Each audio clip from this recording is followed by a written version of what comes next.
episode 4050, I do, but not today.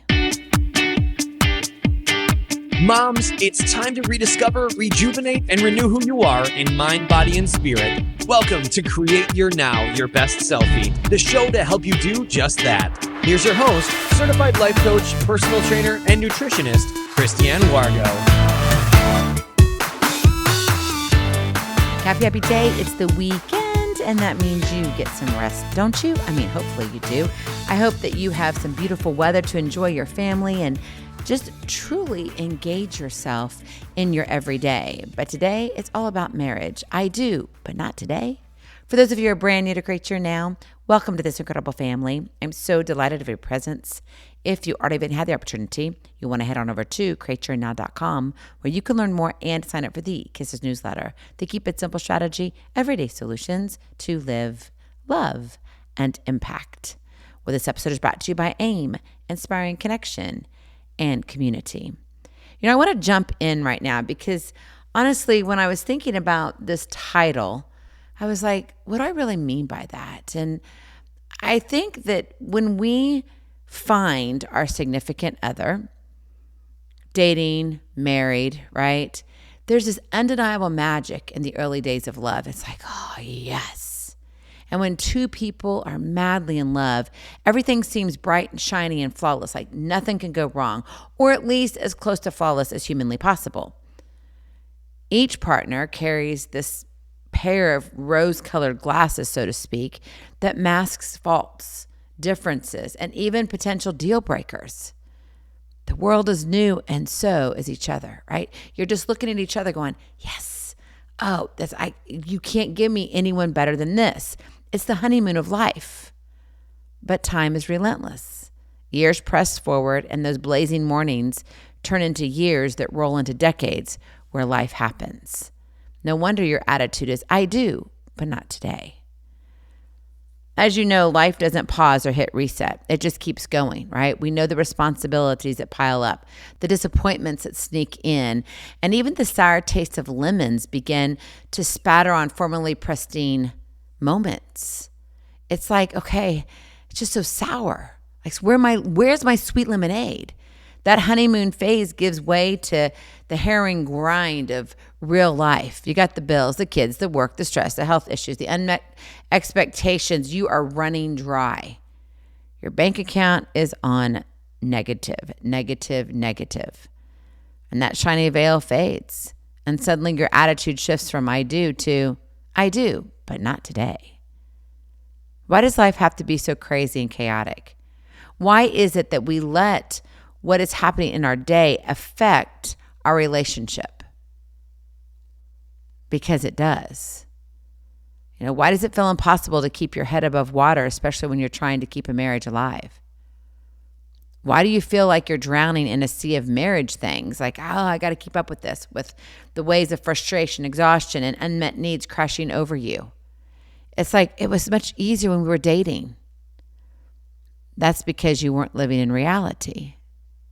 Now, I know you're thinking, but Christiane, we went through all of this and we did this. I know. My husband and I dated for 3.5 years. It wasn't like a 3-week, romance and we were married. No, it was 3.5 years. We went through a lot, including loss of family. My father went off to war. What else was there? Life-changing events, graduating from college, going to postgraduate school, just a lot of things. We experienced it before we even said, I do. But even during that time, those rose-colored glasses, it makes things melt away that you don't think really sticks around. But then all of a sudden after the I do, and you're like, oh, I'm just tired today. And you're like, yeah, but not today. I can't do it. Don't want to cook you dinner. I'm going to sit down. Don't want to clean the house. I don't care what it looks like. You get the vacuum cleaner out and clean it, right? You've said that kind of stuff under your breath. And maybe you've even come to the point, which we all have at least once in our marriage, and said, why did I marry? Why did I marry him? Why did I marry her? And that's when you feel like you're drowning. You can't keep your head above water. Life will never be completely smooth. As much as we want it to be, it just won't. And so we hang on a this prayer, this very, very thin thread that says, okay, Lord, you gave me this person, but, and it's everything that follows after that. Yeah, challenges are going to happen. Yeah, life is going to get in the way. What you were dreaming together is going to change. It just does. Now, it actually may end up being better in the long run, but in the moment, you may be like, this is horrible. If I would have known this, I would have never said yes. What changes, though, is your mindset. That's the key here in all of this. The choice to say I do, not just once on your wedding day, but every single day you wake up. That is your Kiss to Keep It Simple strategy. Choose to say I do. And rather than getting lost in what can't be done or what's broken, it's time to press pause and reset your approach. It's time to think about what you're thinking about. It's time to think about what you're kind of like mumbling under your breath, which you kind of want them to hear, but you really don't, because then that means you would have to sit there and have an honest conversation. And there's a problem to that too, right? This is the real world that we live in when we're married. And it doesn't come easy. You get emotionally spent. You're exhausted. The kids are driving you crazy. You've got challenges, bills to pay, people calling you, things that happen in your home. It's like another thing that I have to fix. One more thing I have to do. Can I only catch a break? And sometimes it feels like you never do. But what if your marriage could be the anchor in the chaos instead of just another storm? What if you looked at your spouse as a place of refuge, as a place of safety, where truly your love grew for each other? What does that look like to choose to say I do when sometimes you want to say, but not today? Number 1, show up with small intentional actions. You don't need these huge gestures, right, to prove commitment. Sometimes, yes, that's great, but the strongest engagement comes from consistent small actions. Making that cup of coffee in the morning. Sending a text that says, I'm thinking of you. Maybe it's a few emojis that you send to each other and it's just something between the two of you. Or maybe it's offering a genuine, how was your day? Like really stopping and looking them in the eyes and saying, how was your day, babe? I was really thinking about you. These deliberate tiny moments create a scaffolding, basically, right? That really scaffolds your marriage where it can allow your love for each other to rest on, even when everything else feels out of control. There's this protection measure. And it's not like a boundary that you've created, but it is like this retaining wall. We used to live in Kentucky, and we bought this house. It was a beautiful home, loved it, custom. We were the second homeowners of it, had a pool, 3 stories, beautiful windows in this quaint little neighborhood, and loved it. But there was this open lot behind us. And so I'm like, one of these days, someone's going to build there. And our yard, because we had a walkout basement, then we had 2 stories. And so our walkout basement went out to the pool, the deck area, and then to the yard. And our yard was fine up until a little bit past the pool. And then it was a direct slope down. It was a ski slope. And we had 2 golden retrievers at the time and a min pin. And oh my goodness, Miley would take us, that was our female golden retriever. She would take us for a skiing lesson every single time. And the kids would be like, Mom, as they were running down the hill. I'm like, somebody's going to get hurt. Well, it was also hard because we lost a lot of our yard. And I was like, how do we build something up here so it's usable? So we have this strong foundation. You put in a retaining wall. And that's what we did. We did it before they built behind us because I was like, it'll be much easier to bring all that stone in from the back side than from the front side. Won't ruin the front side of my house and I can get it done. Oh my goodness. Gorgeous, gorgeous, gorgeous. Now I tell you that story because that's what you're needing to do here. You're building a retaining wall with small intentional actions. Every single time you reach out, you're adding an extra stone, making it stronger and making it stronger and making it stronger to the point of, guess what? It's this beautiful landscape. strong foundation. You can put swing sets on it. You can have 3 football teams on that area and nothing's going to happen. It's strong. It's secure. That's what you want your marriage to rest on. That's what you want to build. So show up with small intentional actions. Build that retaining wall. Number 2, set boundaries around what you can control. A lot of times we're trying to fix everything, but we can't fix everything. As much as we would like to, we can't. You can't solve all the problems in your life or even in your marriage at once. Accepting that your energy is limited means you get to say no to everything that drains you unnecessarily. Now, there's going to be times that you have to say, yes, I get it, but it shouldn't happen all the time. So really think about it. Prioritize what's truly important. Maybe it's talks about feeling, quality time, physical connection. Like you two need to come together. And don't get sucked into the endless acts of should haves, would haves, and what ifs, because that's just going to drain you even more.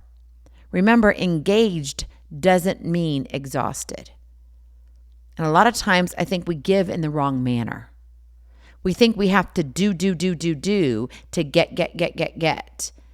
And that's not necessarily it. Sometimes the do is actually being present, being still, being engaged with our spouse. And a lot of times, I've talked to, oh my goodness, tons, thousands of couples. And a lot of times they'll say, Christiane, what's interesting is that she expects me or he expects me to do this, so I do it. And so then I'm like, okay, so I go and talk to the other one. And I'd say, well, what do you think about this? What are your expectations? Never does it match what the other person was expecting, the spouse, right, who I talked to first. It's like, no, it doesn't match up. Why? Because we have these set expectations that we put on our spouse. And I would say 99.999999999% of the time, they're wrong. Okay, there might be just a little flutter there, the possibility. But for the most part, they're wrong.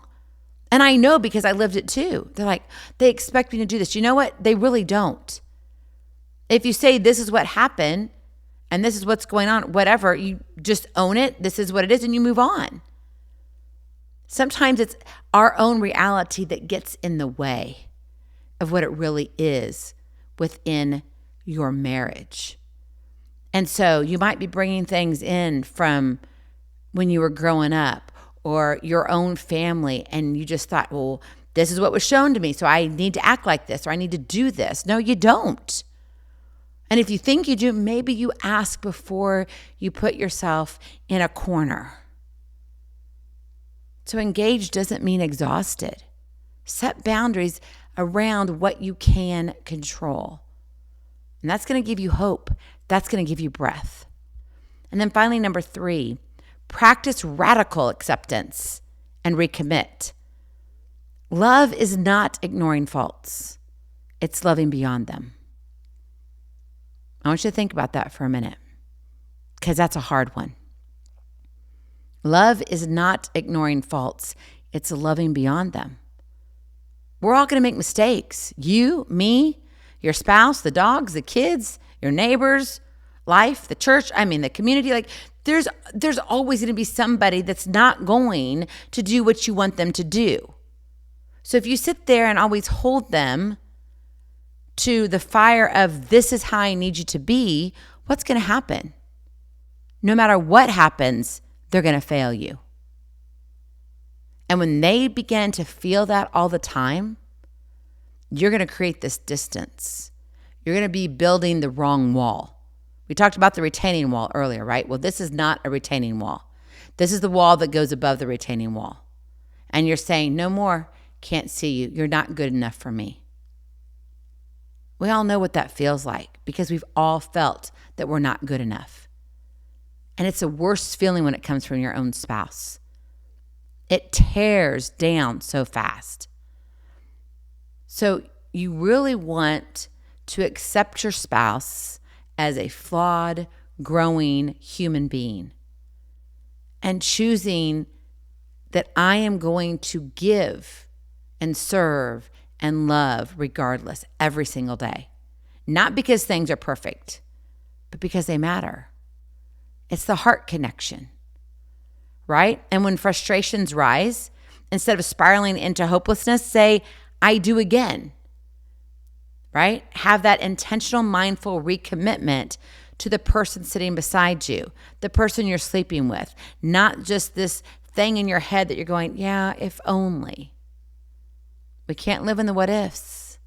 We can't go down that road. But you can see who is in front of you, who's next to you. Right? Who are you eating dinner with? And if you don't know, like seriously, sometimes our schedules are so crazy. It feels like you're just two ships passing in the night and you haven't connected recently. And I'm not just talking about intimacy here. I'm talking about on an emotional level, dreaming together, having the hard conversations. Yes, the intimacy too. It all needs to be there. But it's not just intimacy. And sometimes, I love you guys, but guys, you get hung up on that, okay? Go deeper. Go deeper with your spouse. And it's hard, I get it. And it's normal to want to postpone the I do sometimes, especially when life bites hard, right? When you're dished out the lemons and you're like, I'm tired, I don't want to make any more lemonade. I'm tired, my hands are done squeezing things, right? And you're like, my heart can't take it anymore. I get it.